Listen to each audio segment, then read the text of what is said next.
right decision for him to retire after that happened. What about the decision to come off TV? Oh, I didn't even know about that.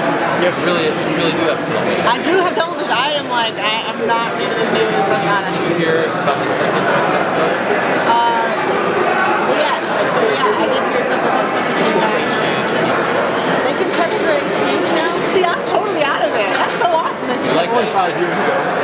They look for a different enzyme, a byproduct of HGH. They look for that, so now they can detect it, yes. Oh, that happened 5 years ago?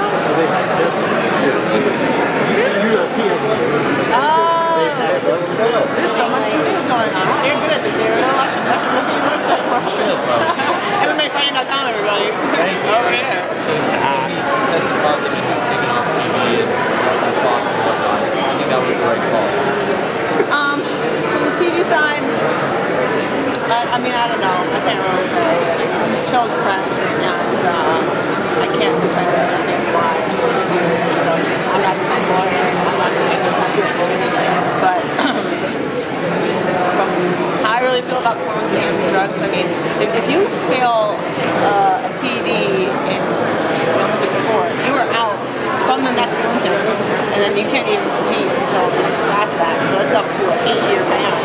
And I think that 8 years is pretty, pretty good punishment. I think it's been working pretty good for the U.S. and still we have people slip up. And I think that the reason why people keep trying to test that order is because there's really not that much of a punishment after.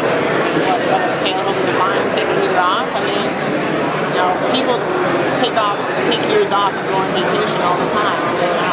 That fine costs certification, so it's pretty much you get the year off without the vacation. And I really do think that there should be much more strict enforcement on the rules, and like possibly career-ending things like that, because people think they're going to get away with it, they're going to try. I grew up in the Olympic system, and I was like, if you try that stuff, you're out forever. And plus, it won't mean as much to me winning, because it wouldn't be me winning. It would be something else. For people to give themselves the justification that, oh, everybody else is doing it, I'm just trying to keep the playing field. Like, you should want to be good enough to beat them in spite of it. And that's my way of getting back to them. I was like, I'm so much better than you that even with all the drugs and everything that you do, I would beat you anyway. And that's the way that I can think I need to get back to them and really use that to not give myself an excuse to lose, but an excuse to get that much better.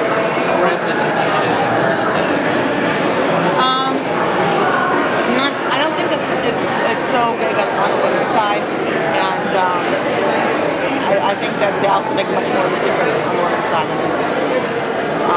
So I'm glad that it's not so prevalent, and I would like to see that it would be entirely eradicated, and I think that making examples of people is something that needs to be done.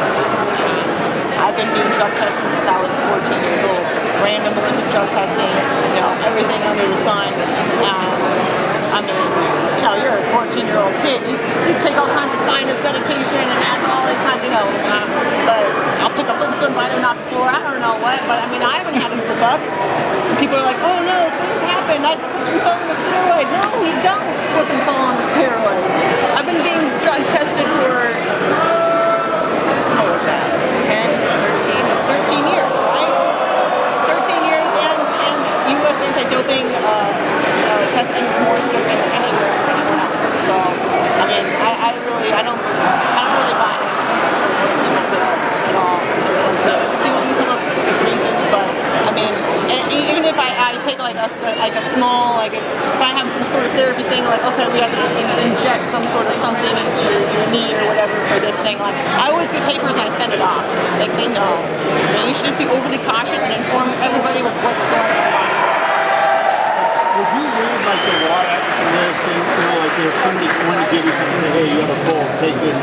You as a fighter go on and look at the water list to see what's prohibited and that would be on that list. Are you that proactive? I don't take stuff for colds. I'm pretty paranoid. Like when I was doing the Olympic test, like testing me as a kid, all I took was Flintstone vitamins. That's it. And now I just everything that I take now, it's like it all goes to Dolce. It's all like just herbs. Everything. Nothing comes out of the lab. It's just ground put up plants. That's all I ever have. And anything that I take medication-wise, I always submit it and just let them know, like, hey, just so you guys know. I don't even check the list. I don't even see if it's on the list or not. I'm just like, this is what I'm taking, you know, just in case. And that way they'll always know. Ronda, the talks for the fight have stalled a bit. Are you still hopeful that you get that fight? I'm just want to beat Alexis, and then I'll think about it after that. Fight again this year? This fight? Hopefully you get one more? I'd like to fight again in New Year's, yeah. And one last thing, I saw your Instagram where you had Western World on your wraps. You think he's going to can you make a play to him to come back? How concerned are you that he's taking this hiatus? You know what? No one can make you have passion for something if you don't. And, I felt that way about judo. You know, it was over. I was over it, and I didn't want to do it anymore. And regardless of how good I was at it, I didn't want to be there. And so, if he wants to come back and find that passion again, I would love to see that. But if it's time for him to move on with his life, then he has 100% of my support in that as well. Do you have any interest in doing that? Because looking at your Instagram, you're doing these matches and stuff. Are you planning for a career in WWE after this? Well, mostly it's so similar to planning out fight scenes. So I was just kind of like messing around and thinking about like cool moves to do with fight scenes, and I really think of like WWE is like the purest form of stunts, kind of like how movies, they say the purest form of acting is theater because it's live and it's all in one shot.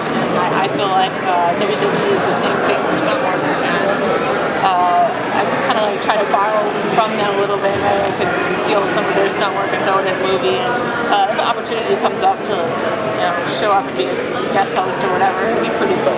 Like one match maybe? I don't know. I gotta beat Alexis. Let's just go through that. Okay. All right.